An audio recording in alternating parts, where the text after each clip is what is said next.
Auntie Punsi, Auntie Punsi, Auntie, when you take up the things them for the barrel, Auntie, remember if you send some bleaching cream.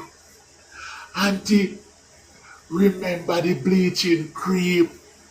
Because Auntie, in the care package, them want go around no bleaching cream, Auntie. Eh? No bleaching cream and the Jamaican people, them Auntie.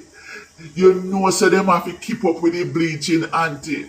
And them not have no work. Them not have no work, Auntie, because everywhere mash up, them not no work. So them not no money for buy bleaching cream. A pure food, them a carry come give them, Auntie. You understand, Auntie? And them not no money for buy bleaching cream. So throw down some bleaching cream in the barrel, Auntie. Yes, Auntie. Yes, because couple months from this, Auntie, you not gonna know say them, Auntie, because them passport picture they look white, Auntie, and them are gonna get back black, Auntie. Them all get back black.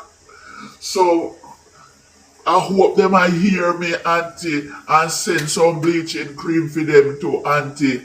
Hmm? Because two twos you not gonna know who is who, Auntie, because them are gonna get back so dark they not have the money to buy the bleaching cream, Auntie. Okay, Auntie? Alright. And Auntie, whoever you can send some bleaching cream for, send it for them to in the barrel. As a matter of fact, nobody send no food in the barrel. Just send a barrel of bleaching cream, Auntie, so we can get to give it out. Yes, Auntie, thank you very much. Because them have as much food there already, Auntie. People from all over the world come and they give food. Yeah, Auntie, and you know them have to focus on their complexion, Auntie. Yes, them have to focus on it. All when they not nothing to eat, Auntie, them have focus on their looks, how them look. You understand, Auntie? So, alright. Thank you, Auntie Punsi. Thank you.